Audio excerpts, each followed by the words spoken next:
Vaheguru, Vaheguru, Vaheguru, Vaheguru, Vaheguru, Vaheguru.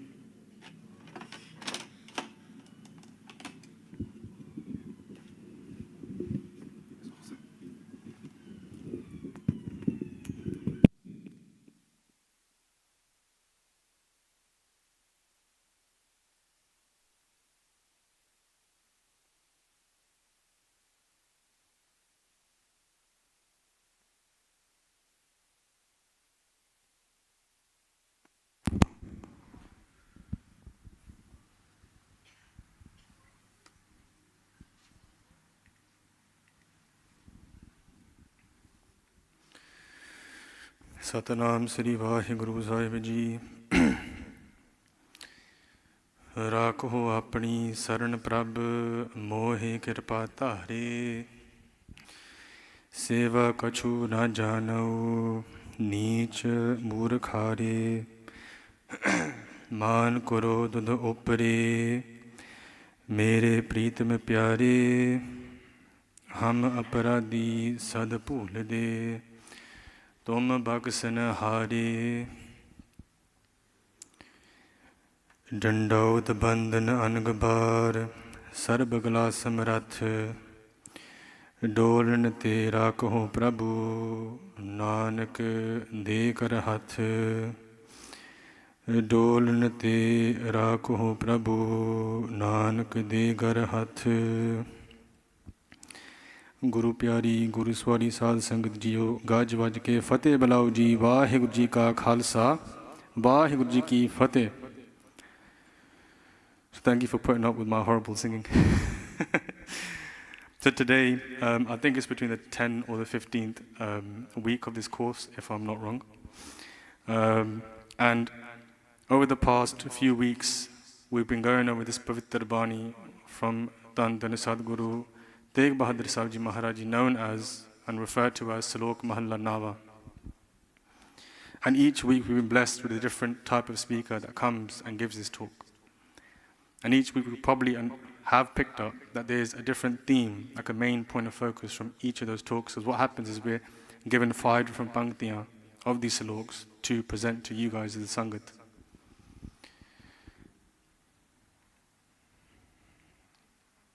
So what we're going to do for today's talk is we're going to go through the Pad Arth.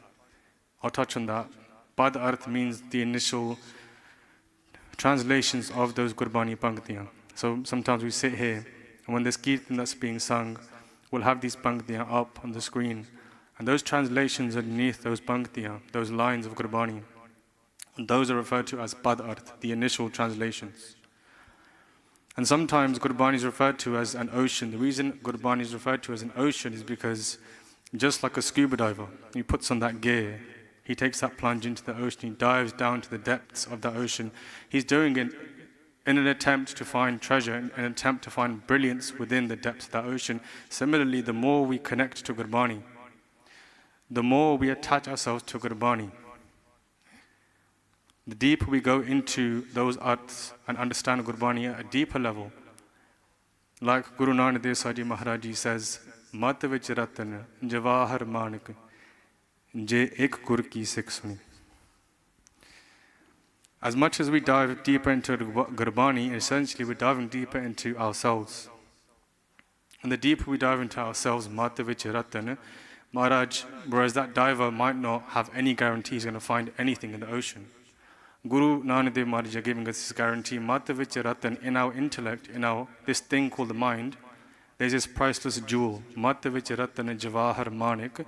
What's the guarantee? How do we achieve that? Je ek gur ki sikh suni. If any of us, as a Sikh of our Guru, just take one teaching and apply that to our lives, we'll find that gem, that priceless jewel in our mind, in our intellect. So we'll look at the Pad Arth and we'll go through those pretty quickly, and then we're going to pick on the main themes of these 4 or 5 panktiyan.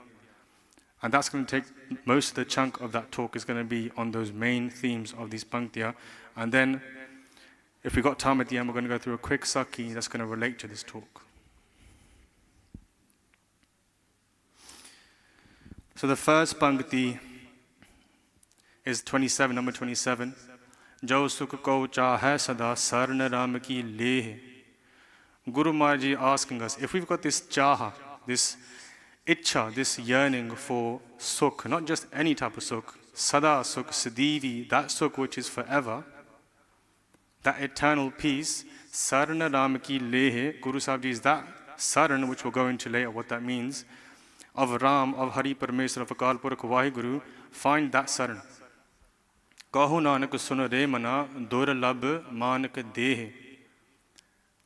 And this one theme that's been picked up many times over the last few weeks, where Guru Tegh Bahadur Maharaj are talking to this mind, Kahu nanak sun re mana, oh, this mind of ours, because we're reading Gurbani, it's for us. Let this mind listen to this message, durlabh manak deh, that this body is very difficult to receive. This body is a very rare opportunity for us to achieve this human body, to be gifted this human body. The next pankti, Maya karnatavihi murkh log ajan.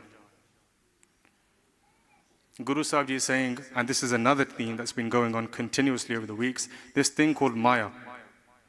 Maya karnatavihi, those people who are so engrossed in Maya, they're referred to as murkh, they're referred to as ignorant and fools. Kahu nanak bin har bhajan birtha janam saran. Guru Sahib Ji are saying, Guru Tegh Bahadur Ji Maharaj are saying, Kahu nanak sun re mana, Kahu nanak bin har bhajan, if we don't spend that time which we've got this priceless human life, committing ourselves to bhajan bandagi, and this translation might say meditation. Now, bhajan is more than just meditation, but like we said, this is just the initial translations of this Gurbani. Kaho nanak bina har bhajan, if we don't commit ourselves to the bhajan of Hari Parameswar, of Akal Purakh Vaheguru, birtha janam, that body which was so difficult to receive, is gone birtha, it's been completely useless. The next pankti, jo prani nis din bhaja, roop ram teh jaan. O prani, O being with life within it, that's what prani is, a being with life within it. Nisidin bhaja, that being that has life in it, day and night, that being, that person who spends day and night in this bhajan bandagi of Hari Parameswar Akal Purakh Vaheguru, Maharaj says, Har jan har antar nahi nanak sachi man. There's no difference between Hari Parameswar Akal Purakh Vaheguru, God, and that Harjan, that being that spends day and night doing bhajan of Akal Purakh Vaheguru. Maharaj says, know this to be the absolute truth. There's no difference between that being and God themselves. This is the fourth pankti out of 5. Maharaj says, Man maya mein fad rahiyo, bisariyo gobadnam. And again, this time they put man and mind together. Those two themes are so reoccurring. Man maya mein fad rahiyo, bisariyo gobadnam. Maharaj is saying that mind which is entangled, completely engrossed in Maya. What's the consequence of being completely engrossed in Maya? Besariyo Gobandhanam, that reason in which we attained this human body, the reason we came to this earth, it's been completely wasted. Kaho nanak bina har bhajana jeevana kaunikam. What was the use of us coming here if we haven't focused our chit, our mind, our being on that bhajan of Akal Purakh Vaheguru? And then the final pankti, Prani Ramana Chetai Man Maya Kef And. Guru Sahib is saying that prani, that being with life in it, if you don't spend that time with our conscience attached to Akal Purakh Vaheguru in that bhajan, in that bandagi, Kaho Nanak Har Bhajan Bina, again, without doing that bhajan bandagi, Bharat Tahin Jamapanda, the biggest fear in all of mankind, which is death. Guru Sahib is saying that death is going to be near and closer. That fear is not going to go.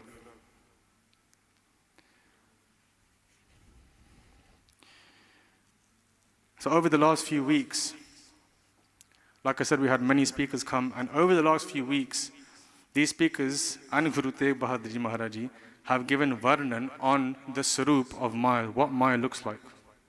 Over those last few weeks, Guru Sahib Ji have given varnan, they've given us an explanation as to that man, that is so engrossed in Maya.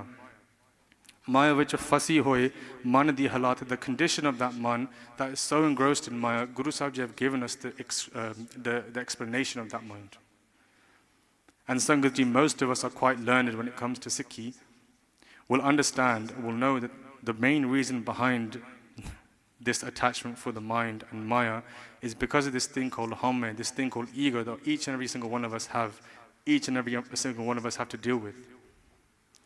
And what it is, this hamme, this ego, dictates the needs of our minds, what our mind wants, what our mind thrives for, what our mind is so fascinated in, is dictated by this thing called hamme, this ego. And what we'll see is this constant battle that takes place internally.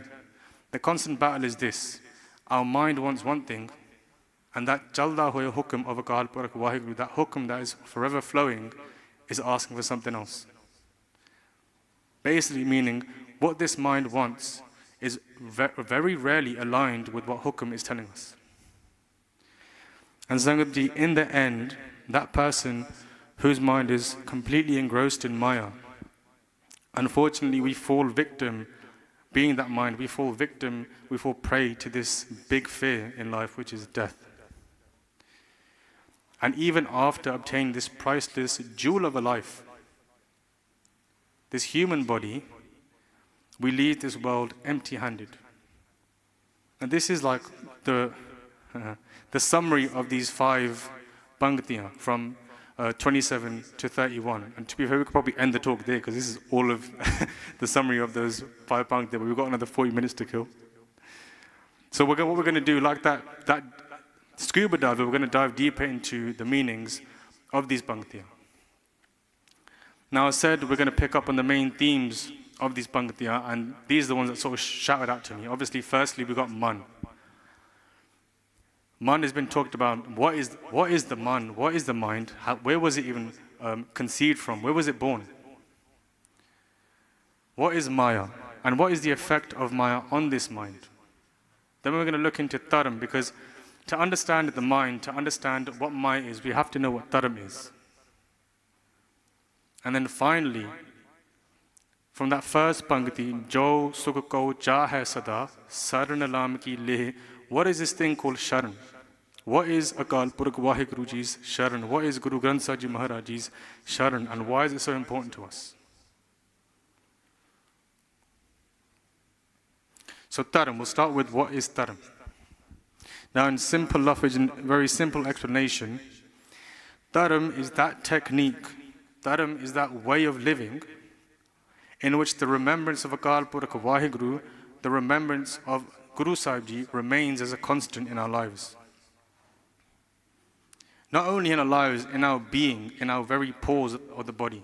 In every single cell, that remembrance remains constant. So no matter what we do, whether it's coming here, sitting in the Sangat, reading Path, saying Kirtan, or whether it's out there in the world, whether we're studying for an exam, whether we're doing our day job, whether we're going to the park to play football, going to Westfield to go shopping, whatever it is, groceries, anything. Anything we do, any karam, any action that we take, Dharam is that technique, that way in life in which that remembrance of Akal Purakh Waheguru never leaves our mind. And sometimes we might confuse ourselves with what Dharam is. Because if we were to ask that question, where has Dharam come from? What is the origin of Dharam? We'll probably say, well, God created Dharam, right? Akal Purakh Waheguru created Dharam. Guru Sahib Ji created Dharam. Gurbani, Dharam comes from Gurbani. So where does Gurbani come from?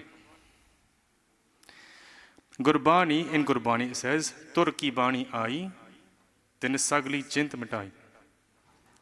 Where has Gurbani come from? This Bani has come from Tur. And if any of us are going to try and answer that question, what is Tur? What is the look of Tur? What is the color of Tur? Has Tur got a form? Like Guru Gobind Singh Maharaj says, Chakkar chehn ar baran jaat ar paat nehn jeh roop rang ar dek pek ko kehn sakat kehe. There's no roop, there's no rang, there's no rek, there's no pek. There's no singular description we can give for Tur. So what that means is that this thing called Tur, i.e. this thing known as Dharam, came from this unseen realm. and on this dunya. Dharam has come from this unseen realm.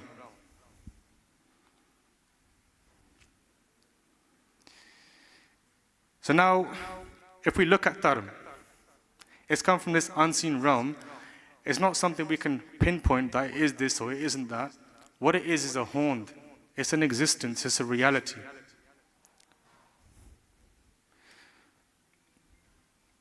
So for us to address what Dharam is, for us as a human being to connect with what Dharam is, for us to even walk on that path of Dharam, it means we have to walk on that path, we have to travel that path from a place which is unseen, which is within us. That path of Dharam is traveled within. I want to backtrack slightly, because sometimes it can confuse us to think, well, does that mean that the external doesn't matter? In no way, shape or form am I saying that this detracts from the importance of the externalities of Sikhi. In no way, shape or form am I saying that it detracts from the importance of our Rehat Maryada. Because the truth is, before we can travel this unseen world, we've got to deal with the seen world. This body that we have, that thing we can initially control, something that's easier to work on than the mind is the body, right? We can see it, we can feel it, we can interact with it. So the idea is, the quicker and the better we can condition this body of ours, the easier it is for start to condition this mind of ours. I'll give you a quick analogy. Most of us have probably watched some sort of sports on the grass, right? On a field. Football, hockey, cricket, rugby, whatever it is. Why did they place so much importance on the condition of the grass? There's people whose jobs it is to keep that and maintain that grass in its perfect condition. They have competitions at the end of football seasons to see which team had the best ground, based on density, how it was draining water, the quality of the grass. Why so much importance on the field? So that when the athletes come and play football, when they play rugby, whatever they play, they no longer have to worry about the obstacles that are going to be on that pitch. They don't have to worry about potholes, they don't have to worry about bumps. They can focus firmly on the game they're going to play. Their focus can rely solely on the game. And I relate that to us. What is that field for us? It's his body. And what is the game that we want to play? That game of love, also known as Sikhi, also known as Dharam. So just like it's easier for the athletes to perform at their best when they know that the conditions of the fields are perfect, the conditions of the field are controlled, the conditions of the field have been sorted. Similarly for us, when we try to walk that path of Dharam internally, it's going to be so much easier for us once this external part of us has been controlled. This external part of us has come to its top condition.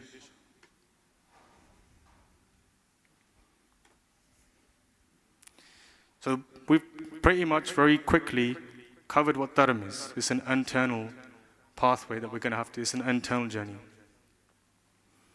So the next topic is the man, the mind. And Bhagat Kabir ji say, Eho man sakti, eho man siyo, eho man panch tat ko jiyo. What they're saying is that this mind is a power. Eho man panch tat ko jiyo. And the birth of this mind has come from the 5 elements. Eho man panch tat ko jiyo. I'm going to quickly link it to Dharam before we fully go into that topic of the mind. If any of us want to claim to be dharmi, to be walking that path of Dharam, to be dharmic, and we don't find importance in understanding what the mind is, I'll repeat that again. If any of us want to walk that path of Dharam, and we don't find importance in understanding what the mind is, then unfortunately what we're doing, we're just dressing the path of Dharam, we're not actually walking that path. And it might hurt some of us to hear that, and Maafi Sangat ji, it might come as like a bit of a painful thing to hear, but it's true. Sometimes we might confuse ourselves. This is what I said before. We might confuse ourselves on what Dharam is. We can dress the part, we can talk the talk, but it comes down to walking the walk sometimes. And I'll explain why. Like we said earlier, that path of Dharam is internal.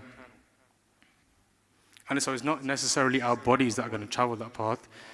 What's going to travel that internal path is our mind, is our surti, is our focus.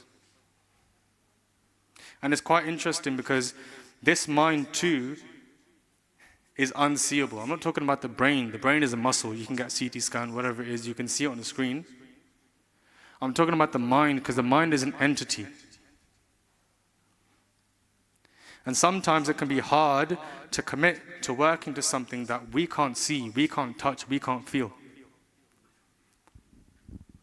And we might fall under this bracket of asking ourselves this question, that we might understand Sikhi. I know we might have been to plenty of talks, hundreds of camps. We might have been to hundreds of programs. We might listen to so much katha, so much kirtan. We might do our own course, we might read our own books. I know. But the question is, why? If I understand Sikhi from A to Z, why still do we find it so hard to put thoughts and words to action? Why still do we find it hard to put in that effort to live Sikhi? If we know everything, why can't we apply everything? And the answer to this might lie in understanding where this mind was created. Where did this mind come into creation? So obviously, in Gurbani, Guru Sahib gave us the answer. Through the sanjog of the mother and the father, through the relationship between mom and dad, this body starts to grow within the womb of the mother. Within the womb of the mother, this body starts to grow. And as soon as that body starts to grow, Akal Purkh Waheguru, they take a part of them, their jyot, their soul, and they place it into that body. So now we have two things intertwined within the womb of the mother, the body and the Atma. And within a 9-month period, that body is going to continue to grow. And in Gurbani, it explains explicitly that in that 9-month period, that child, that fetus, is undergoing 9 months of intense meditation. There's even Pankti and Gurbani saying that that being that's residing in that mother's womb is doing ardasa after ardasa, saying, don't worry, Maharaj, as soon as I come into this world, I'm going to focus on you. My life will be devoted to you. So 9 months of poise, 9 months of meditation, 9 months of stillness for the most part. And up until this point, that child, that fetus, that being in that mother's womb has yet to take a single breath, right? So the point at which that child is now ready to enter this world, what's the first thing that baby does as soon as it enters this world? Anyone want to give an answer? What's the first thing that that child does as soon as it enters the world? Anybody? It cries. It makes a sound, right? Thank you, buddy. That baby will make a shriek. It will make a sound. And sometimes some people say it's because, the baby's in dukh. There's some form of dukh that's happening, which is meant that the baby's crying. That's not necessarily the case, because for the last 9 months, that child has been so taken care of in the womb. It's been nurtured by Akal Purkh Waheguru themselves. So what physical dukh, what mental dukh has that child got? But there is a miracle in this. We say there's a birth, a miracle is a birth, right? And obviously for the most part it is, but when we think about it a bit deeper, this is Gurbani in action, and I'll tell you why. Gita pasao, eko kavao. Sometimes we give a really quick description of what Ek Onkar is. And if we're going to really quickly describe what Ek Onkar is, we'll say Ek Onkar doesn't just mean one God, it means that one supreme being who, through this primal sound, this initial sound, this sound current, created everything. Everything came into existence because of this one sound. Gita basao, eko kavao. And in this specific instance, before the baby even opens their eyes, before the baby recognizes anyone, the first thing that baby does is make a sound. Gita pasao, eko kavao. So what is happening in this moment? As soon as that child, the body and the soul, enters this world, it's the first time that that body and soul have come into connection, into contact with the five elements in this world. Eho man sakti, eho man siyo, eho man panch tat gujiyo. The first time that body comes into contact with the five elements, what comes into creation? Gita basao, eko kavao, what comes into creation? Our mind. That is the moment in which this mind has given, that we've given birth to this mind has come into creation. So the mind is born from those five elements. That is the birth of the mind. And where once in that womb, there was on one side the body, and on the other side, there was the Atma. And it sat quite contently within the womb of the mother, for the most part. So where does the mind reside between this? As soon as the child enters the world, the mind comes into creation, the mind stands up, bang in the middle of both the body and the Atma. Or we can say bang in the middle of Maya and Hari Parameswara Kalpuraka Vaheguru. That's where the mind stands. In the middle of body and Atma, in the middle of Maya and Param Atma. And you see, the mind now has two options. As we said, it's our home that drives the needs of this mind. And the need of the mind now, it's got needs, right? It's got needs it needs to fulfill. It's going to look two ways to fulfill those needs. It's either going to look towards this world, and it's going to attach itself to this body, or it's going to look towards the Atma, the Paramatma, Akal Purakh Vaheguru. It's got two options. But just like we said, this mind is made up of the five elements, is born from the five elements, so too is his body. So what is the mind? What is the natural tendency of the mind? The natural tendency in the mind is to connect and attach itself to this body because they're both born from the same thing. That's why we find it so difficult sometimes to connect with this thing here. Because the natural tendency of the mind is to keep pushing us towards the direction of that mind, of that body, sorry. One of those panktiyan from Sri Guru Tegh Bahadur Ji was, Man maya mein fad rahiyo, bisariyo gobind naam. And if we look at that to see it in action, what does that mean? We've come to this Guru Kar. And in this Guru Kar, we usually sit through someone singing Kirtan, so we need a vajja and a tabla for that, and some shane probably. If someone's doing a talk, we have to, a poti prakash has to be made prakash, a poti sahib has to be made prakash, and someone sits on stage to give an hour talk or an hour worth of katha. We come to listen to Akhand Path Sahibs, all as an effort to connect back with this. And the question is, and I'm going to say this is just an example to see this in action, how many times do we have to listen to katha to connect with this side? How many times will you have to listen to Kirtan to connect to this side? How many times do you have to remember to connect to this side? Rarely, right? Our friends, families, our padaras, everything we own just naturally comes to our mind when it comes to remembering our Guru.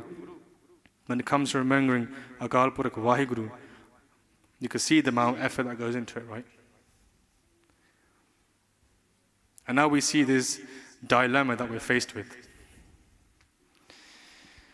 We've got the natural tendencies of the mind versus that goal in life, the reason we came to this earth. Gobind milal ki eh teri bariya. And it's similar to that battle we talked about initially. The battle between the needs of the mind and the battle between that and hukam. That chalda hoya hukam of Akal Purakh Vaheguru.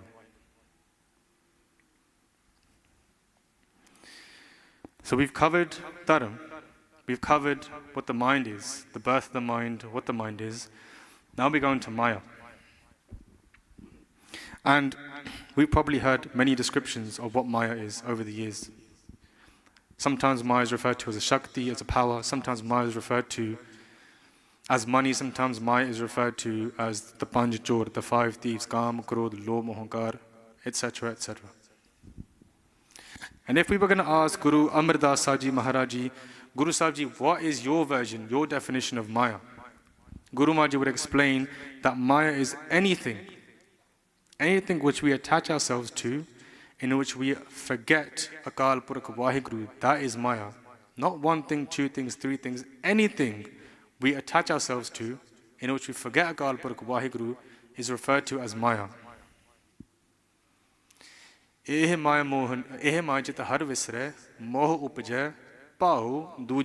is from Sri Anand Sahib, Guru Amardas Saji Maharaj's Bani.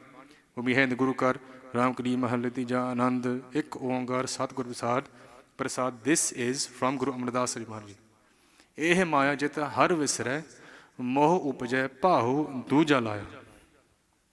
Maya is that karam, that action, that thought that we carry out, whatever that might be, in which we forget Guru Sahib. And this Pangati is probably the most vishal description of what Maya is. It probably encompasses every single form of Maya as we know it. Whether that's money, clothes, beauty, this body, what we own, our friends, families, anything is all encompassed with this description. And to be fair, to be truthful to ourselves, we probably know exactly which things we're joining ourselves to in this manner. We're not blind to it, we know ourselves, right? And Sangatji, this might be a hard pill to swallow, but it's good to address these type of things, and I'll probably start with an analogy to then bring the point in. Imagine, for a very long time we've been seeing this one banda walk around town with 30 kilograms of mitti, 30 kilograms of dirt carried on the top of his head. Every single day, day and night, he walks around with this 30 kilograms of mitti on top of his head. Sooner or later, we're going to go up to him and say, Buddy, it's in your benefit if you just take that weight off your head, you put it on the floor, and you walk away from it. I know you're going to say, there's so much more freedom for you to live that way, there's a lot less stress on your head. That bulge on your head is now gone, you can live life a little bit easier. Now, imagine he puts that mitti down, he walks down the road, and somehow he finds a 30-kilogram bag of gold, and he puts that on his head. Now, what's the difference? What's the difference between the mitti of 30 kilograms on top of his head and the gold of 30 kilograms on top of his head? He's not going to sell it, by the way. He's just going to keep walking around town with it. There's no difference, right? He's still got the same force weighing him down. So the problem here is sometimes when we think about Maya, we only look at one side of the coin. We only associate Maya to be the bad actions. We only associate Maya to be the panj chor, kaam, krodh, lobh, moh, ahankar. We only associate Maya to be chut, nindya, irkha, chugli, jealousy, envy, resentment, lust, greed, lying. And of course, if we look at that 30 kilograms of mitti, that's what we're going to see. It's not the truth. Obviously, it is the truth. That is also Maya. But what about the other side of the coin? What about the other side of the coin? That 30 kilograms of gold, what about that? What is that representing? That 30 kilograms of gold, Sangatji, what it represents, even though we might not say it with our tongues, it's what we think in our heads. If we've woken up during Amrit Vela and we think, yeah, I'm a big man, I got up at this time. When we're reading this much Bani in our Nityanem and we walk around thinking, I know more than this guy, or I know more than that baby, because I read this much part. We done X amount of Simran in the morning and we think, yeah, I've got one over this person. I'm living a better life. If we go back to that description of what Maya was from Sri Guru Amardas Saji Maharaj, and they say, Eh Maya, jit har visar, moh upjay, pau duja laya. What Guru Sahib you're trying to get us to understand is just like that 30 kilograms of mitti was acting as a borge, as such a weight over that man's head. We can equally say bad actions are going to lead us to forget Akal Purakh Waheguru. Easy to say that. But when we attach ourselves to the good actions that we do in this world, whether we're earning money for our families and we're just increasing that amount, whether we're doing daan for other people, we're helping people in so many different ways, we're doing seva for people, when we start to attach ourselves to those things, I did that, I did this, holly, holly, holly, holly, that bar starts to weigh more and more on top of our heads. That is also a form of Maya. And I'm going to repeat that point, that Maya is any action that we do in which it causes us to forget Akal Purakh Waheguru. And this isn't me saying, don't do those good actions. Obviously, we have to do those good actions. We have to take part in those dharmic actions. Read more Bani, do more Simran, do more Seva, help your families more, as much as you can. But don't attach yourself to those things. We have to endeavor on this path of Sikhi. This path of Sikhi means losing ourselves, losing this ego. So just to recap before we go on to the final point, which is what is Sharan. We went through Dharam, we touched on that slightly. We went through what the mind is, the birth of the mind, where it resides. Then we went on to Maya. Before we go into Sharan, I just want to point out a few things. Because we have to understand, how does Maya attack the mind? How does Maya enter the mind? How does Maya affect the mind? And Guru Nanak Dev Sahib Maharaj Ji tell us quite simply in Asa Diwar. So Maharaj is saying, Man ka sutak lobh hai, jihva sutak kood, akhi sutak vekhana, baratrya, baratan roop. Kanni sutak kann pe lai dabari khai nanak hadza adami badde jambar jai. Before we go into this Shabad, look at the anatomy of the body. The body's got this system. That system is that out of these indriya, out of our ears, out of our nostrils, out of our eyes, out of our mouths, our body finds a way to excrete any filth from within. So we got earwax that comes out of the ears, we've got bogies, we've got eye bogies, you name it. And these things come out of our body. It's a system in which our body gets rid of filth. But these indriya, ears, nose, eyes, also act as gateways for Maya into our minds. So we'll go through this Shabad really quickly. Because as filth enters through any one of these indriya, what Maya is doing is it's striking our mind every single time. That's how Maya affects our mind, is it strikes our mind every single time one of these things affect us. Hardly, those strikes add up. Those strikes add up and we end up getting nishanis on our mind, these marks. And hardly, as those marks increase in size, it means that it's easier for our mind to submit to this way of living. So we'll go through the first pankti. Man ka sutak lobh hai, jihva sutak kood. Guru Sahib is talking about this thing, the tongue. This is jihva. Now how does Maya enter through this tongue, this mouth of ours, and how does it leave a dag, leave a mark on our mind? Anytime we indulge in this thing called lying, and this might sound a bit funny because it might sound like we're kids in a class, but it's taken us so long to understand to stop doing something that we're still 30, 40, 50 years old and we're still having to listen to the same point over and over again. These lies might start off as small little lies, you know? Oh, I didn't put this thing there, put it there, when really you did put it in the first place. But hardly, what happens is your mind starts to attach to this thing called lying. It becomes an adat, it becomes a habit. And as it becomes a habit, that Maya keeps entering through your mouth more and more. I'm not saying physically enters through your mouth, because we talked about this being an this dunya. This is an unseen realm. You can't see these things with the eyes. But the effects are there. It enters, that Maya enters hardly more and more, and it keeps striking your mind, and it makes that nishani, and that nishani starts to appear deeper and deeper into our minds, and it ingrains, it's something that's ingrained in our mind. Now our mind submits more to lying than before. Our mind generally will attach itself to wanting to tell a lie rather than tell the truth. That's how Maya enters through this tongue, this mouth of ours. Akhi sutak vekhana partra partanarup.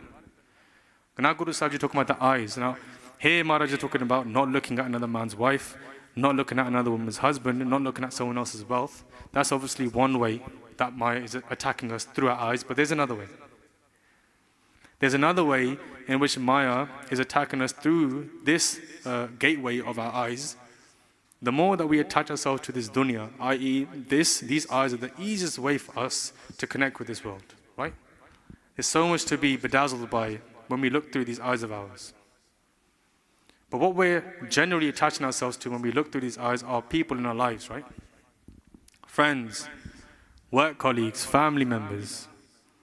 And then on top of that, the increase of this age of information, Instagram, YouTube, TikTok, whatever those apps are, how much information are we taking in on a day-to-day basis, on a second-to-second, minute-to-minute, week-to-week basis? Over and over again, we're pouring this information into our minds. And you ask, or if you read accounts of Guru Sikhs who are quite jappy-tappy, who have walked that path of Dharam to quite an extent, when it comes to sitting down and doing Simran, closing your eyes for a minute or two, 10, 20 minutes, even these Guru Sikhs who do it for hours on ends, they'll tell you the main obstacle in all of this is anytime you close your eyes, what's the first obstacle to hit you? Those things that you took in through your eyes, through that day, will hit you or come back to you in your mind. When you try to close your eyes and focus on Akal Purkh Waheguru, you can't focus on Maharaj because you're focusing on all those pictures that you took throughout the whole day. Sometimes you watch a movie late at night. Sometimes we might watch a movie late at night and we can't go to sleep because all we're thinking about is that movie. Or when we do go to sleep, in our dreams, we're dreaming about that movie. That's the effect in action. That's the effect in action. So what happens is, as we let the Safira and those pictures enter through our eyes, that Maya enters and it starts striking our mind. And obviously those strikes get deeper and deeper. That jort from Maya gets deeper and deeper. And it leaves these nishaniya, these dags in our mind. Then Guru Sahib ji say, Kanni sutak kann pa lai tabari khaye. Now Guru Sahib is talking about these ears. Guru Tegh Bahadur ji Maharaj ji talk about ustit nindya.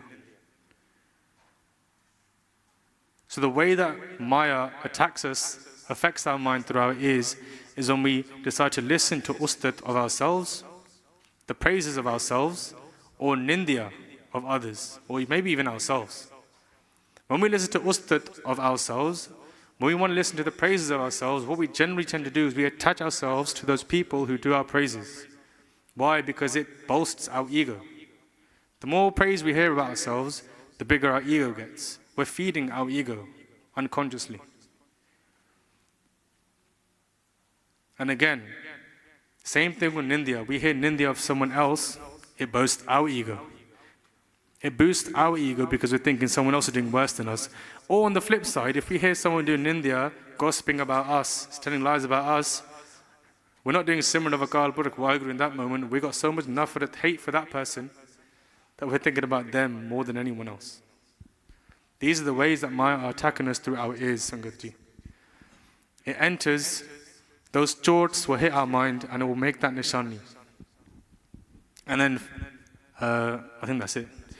So we've got the ears, eyes, and the mouth. Now the truth is, it's not all doom and gloom. You know, earlier we said that this mind stands in the middle between Maya and Paramatma. This mind stands in the middle between body and soul. So the truth is, the more we do abhyas of this world, then the more we're going to receive these strikes of Maya. But, and it's a big but, the more we do abhyas towards Paramatma, if we gain that Shakti to be able to turn away from this world and look towards Akal Purkh Waheguru, then instead of these dags, instead of these marks of Maya that are going to be affecting us, what will we receive? This thing known as Sharan. So I'll go into a few panktiyaan before we explain what Sharan is and what it means to us. So instead of using our tongue to tell lies, Guru Arjan Dev Sahib Maharaj says, Barang bar, bar prabh japiya. Over and over and over again, instead of using that tongue to speak about anything false, barang bar, bar prabh japiya. 3 times he said over and over and over again, do one thing, prabh japiya, jap that naam of Hari Parameswar Vaheguru. Jap naam. Why? The answer is the next pankti. Pi amrita iho manatana trapiya. That need of that mind to be fulfilled by something, pi amrit. The more you jap naam, pi amrit, you'll be drinking that nectar. It'll be like a sweet drink to you. Pi amrita iho manatana trapiya. What does that nectar do? Your mind and your body are completely satisfied. It doesn't need to look anywhere else for anything else. Instead of using our ears to listen to ustat or nindya, to listen to praise or slander, Guru Sahib ji say again, Karana na sune, kahu ki ninda. Maharaj says that place where nindya is taking place, Karana na sune, don't even listen to it for a single second. Either close your ears, run away, or try and stop that person. Because in that way, you're saving yourselves and you're saving that person too. Karana na sune, kahu ki ninda, and Guru Sahib ji gives even more medicine, even more of a prescription later. Karana sune kahu ki ninda, sabte jane, aapas ko manda. Guru Sahib ji says, forget listening to what other people are doing wrong. Look at yourself for a second. Look at yourself for a second. There's so much we have to work on ourselves. Sabde jane, aapas ko manda. Understand that you are lower than everyone else. That's what Sikhi is, right? Pehla maran kabul, jeevan ki chhada aas, ho sabna ke rein kaas, to aao hamare paas. Maharaj is saying, understand how to walk on this path by becoming the dust of everyone's feet. That's how we'll find success. And then instead of using our eyes to look at the wrong things, do darshan of Gurbani. Do darshan of Guru Itihas. Read accounts, sakhiyan, of Guru Sikhs, Pratan Guru Sikhs, of how they brought Gurbani to life. What they did, and follow in their footsteps. Why? Why should we do this? What's the effect? We talk about Maya, how it enters, how it leaves a nishani, it leaves a mark on our mind, it leaves a dag. And the filth of this mind, that's how the filth of this mind builds up over and over again. Lifetime after lifetime after lifetime. The more marks it leaves, the more influence Maya has on us. If we were going to picture that in real life, just to visualize it, most of us have seen a bus stop, right? I'm not talking about the shelter that's on the side of the road. I'm talking about the actual spot on the road and the tarmac where the bus stops. We're talking about marks being made and nishanya being made. If that tarmac's just been freshly laid, give it 2, 3, 4 years, and the amount of buses that have been stopping on that bus stop, driving off, with all the weight of those people on the bus, after 2, 3, 4 years, you're going to start seeing grooves in the road. Because that bus has started leaving marks on the road. Over and over again, that bus has been making those marks. Over and over and again, that Maya has been making marks in our mind. And what ends up happening is these 2 large grooves will appear in that road. That's how much effect these buses, who have soft tires, you can think, have on something as hard as tarmac. Imagine what Maya is doing to our mind. So similarly, if that's what Maya was doing to us, when a Sikh japs naam, within that Sikh will constantly receive that chot, not this time from Maya, they will receive that strike from naam instead. That strike of naam will affect our mind. Bhagat Kabir ji say, chot sahara shabad ki. Chot sahara shabad ki. To be able to withstand those strikes from naam is what Bhagat Kabir ji are talking about. What they're talking about is the more we keep aligned with the Gurbani, the more we keep Gurbani close to us. Then Naam has the opportunity to constantly strike our mind over and over and over again. We talk about being a warrior in Sikhi, right? We talk about this aspect of battling on the battlefield. There's one pang that comes to mind, Bira Apan Bura Matave. What is a surah? Guru Arjan Dev Saji Maharaj is talking about. What is a warrior? Bira, a surma, a warrior is that person, Apan Bura Matave, who rids themselves of anything that is bura within them. Anything that is bad within them, that person can be considered a warrior who rids themselves of anything bad within them. And that links back to this point of what Dharam was. If Dharam is this internal journey, then how much are we walking that path? Holi, the more we keep closer to Gurbani, and the more we take that deeper and deeper within, that insignia, these marks referred to as nishaniya, from Naam, will form a place of complete stillness within. That stillness is known as Sharan. That is a Sharan of Gurbani. And Sharan can only be obtained from Jap Tap Sanjam, from attaching ourselves to Gurbani, from attaching ourselves to the Charan of Gurbani, Guru Granth Sahib Ji Maharaj. That can be done from various methods. It's not just sitting there having to jap naam, but it is a big part of it. That's seva, that's doing sangat of Guru Sikhs. Those Guru Sikhs who have succeeded on that path do their sangat. Just by seeing them, that jar will build up within. Otherwise, we'll feel the effects of Maya over and over again. So just to recap these main themes that we went through, because it's coming to the end of the talk.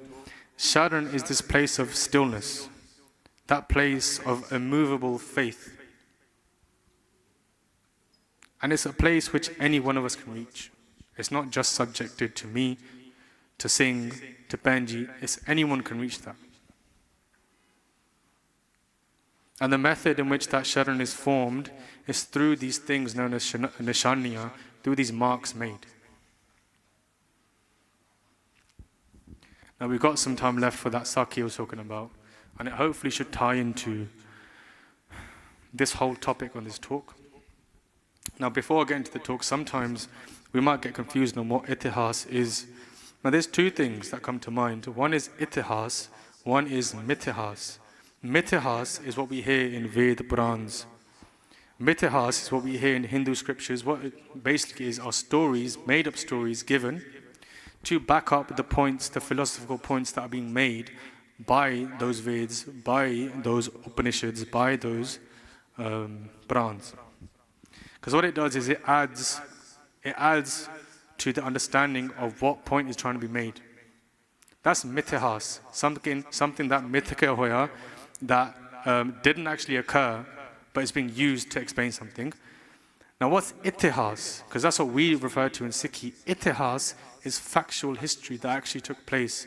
When we talk about these Sakhiyan, they're not just made up stories, they're actually factual based historical events, whether that's backed up with relics from the past, accounts from different people, general history. You will find most evidence there for most of this itihas. So what Saki we're going to tell is related to Sri Guru Tegh Bahadur Sahib Ji Maharaj. So during this time in our Sikh history, Guru Tegh Bahadur Ji Maharaj Ji were in Assam. Now, if I'm not mistaken, Assam is probably northeast of India. And as they were there for a short while, this king, who was referred to as, his name was Ram, so the people used to refer to him as Raja Ram. He came to visit Guru Tegh Bahadur Sahib Ji Maharaj. He had a lot of prem, a lot of shraddha for them. And when he came, he did namaskar to the charan, like we do to Guru Granth Sahib Ji Maharaj. And he went and sat down. And he did sangat of Guru Tegh Bahadur Sahib Ji Maharaj for a while. They didn't talk much, because every time Guru Tegh Bahadur Ji Maharaj would ask Raja Ram a question, he gave 2-3 jawab, gallan, he'll do 2-3 gallan, and then he'll go quiet. He'd say 1 or 2, 3 words, and he'll go quiet. And it happened a few times. And Guru Tegh Bahadur Maharaj Ji, after a few times, they stared at the matha, the forehead of that Gursikh, of Raja Ram. And as they're staring at that matha, that forehead, they asked Raja Ram, what is your ichha? What is your deepest desire? Because Guru Sahib Ji are antarjami. They're the inner know of all hearts. They know everything that's happening. They said, what is your innermost ichha, your innermost desire? And Raja Ram didn't say a single word. Now luckily, for Guru Sahib Ji, even though they knew what was happening, there was a close associate that came with Raja Ram. And he says to Guru Tegh Bahadur Maharaj Ji, he goes, Guru Sahib, this king is not sure of anything in life, wealth, padarat, all that, he's got it. But there's one thing that he doesn't have that he always wished he did, and that's a child. He wished for a child. And he says the reason he doesn't want to talk much and the reason he's not telling you this is because he keeps it close to his heart. But that is his ichha. So that storehouse of wealth, that storehouse of kirpa, that storehouse of blessings, that storehouse of compassion, Guru Tegh Bahadur Maharaj Ji, they walked up to Raja Ram, they pulled out this mohr, this stamp, and they stamped his leg.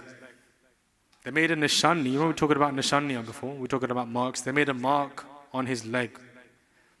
And they said, don't worry, your ichha will come true.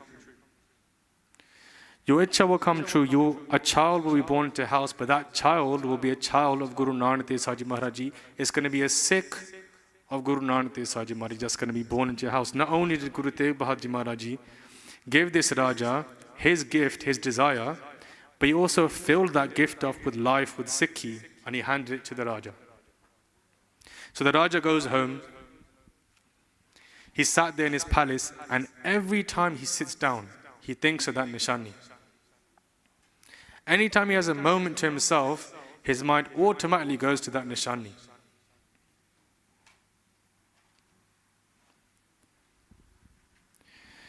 Just like Guru Gobind Singh Maharaj Ji says, Tegh Bahadur Simriya Kar Nau Nidh Ave Tai Sab Thai Hoy Sahai. That king had so much prem for Guru Tegh Bahadur Ji Maharaj Ji. Every time he sat down, every time he had a moment to himself, he thought about that nishani. That nishani made him over and over again remember the sharan of Guru Tegh Bahadur Ji Maharaj. I'm going to ask you guys a question. What are the panj nishaniya we have as a Sikh? What are the panj nishaniya Guru Gobind Singh Maharaj Ji gave us as a Sikh? These panj kakar, right? Now we can sit here and go through the practical purposes of a kirpan, of a kada. But the asli purpose of these panj kakar is what? Every time, not just an amritari. Anytime anyone looks at this kada, they should remember Guru Gobind Singh Maharaj. Anytime anyone looks at this kirpan, they should remember Guru Har Gobind Sahib Ji Maharaj, Sache Parsha. Anytime anyone looks at case, they should remember all the 10 Guru Sahiban and Guru Granth Sahib Ji Maharaj. And chalo, this question of what is the purpose of case, I can understand other dharams, other religions asking that. You know? Those discussions have been going on for centuries. Well, not centuries, but years. But when it comes down to apne, Sikh asking and discussing the purpose of case, we have to question why. Not why do we have case, what's the need to question it? So this is the most natural kakar out of the 5. So much so that everyone in this room, in this darbar, whether you're an amritari or not, you have this kakar, you have case. And the funny thing is, no matter how many times you try to get rid of it, it goes back. it will grow back. There's even studies that have showed when a dead body, when someone passes away, their case still grows.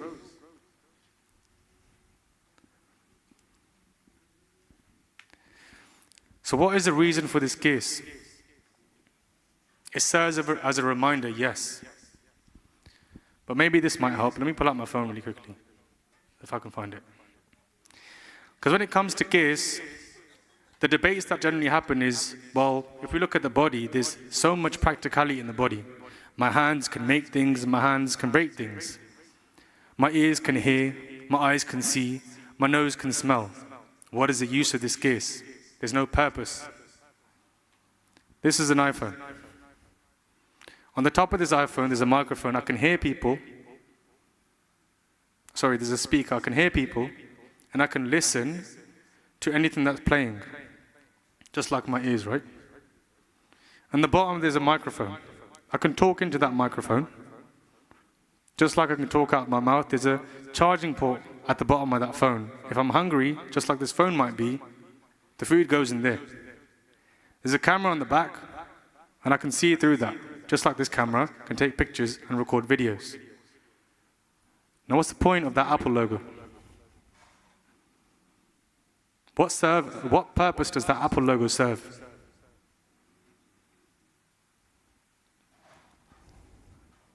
Branding. It's a logo, right? This is a logo. It reminds us of the creator of this phone. These gears are a logo. It reminds us of who our creator is, Akal Purakh Vaheguru.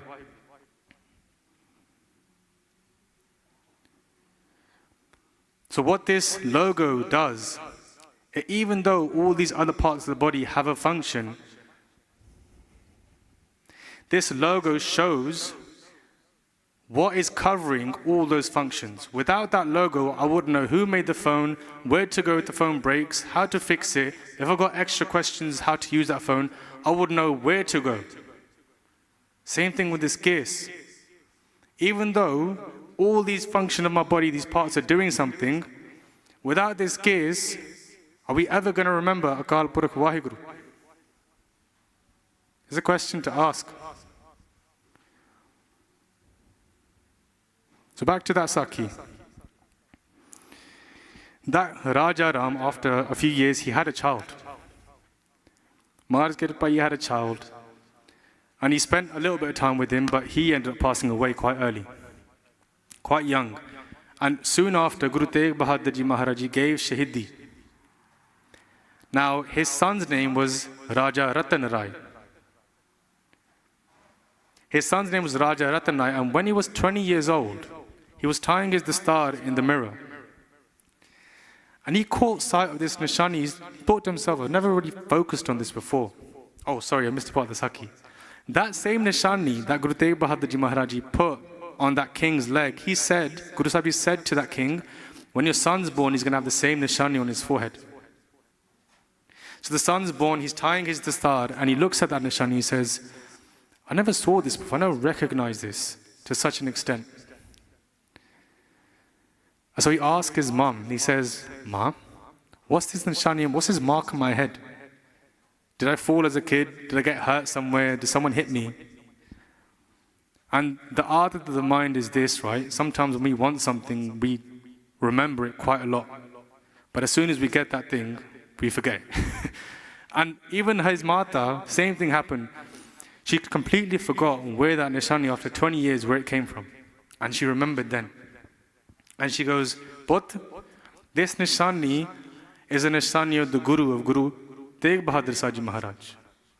And he was shocked. He thought to himself, I want to meet them.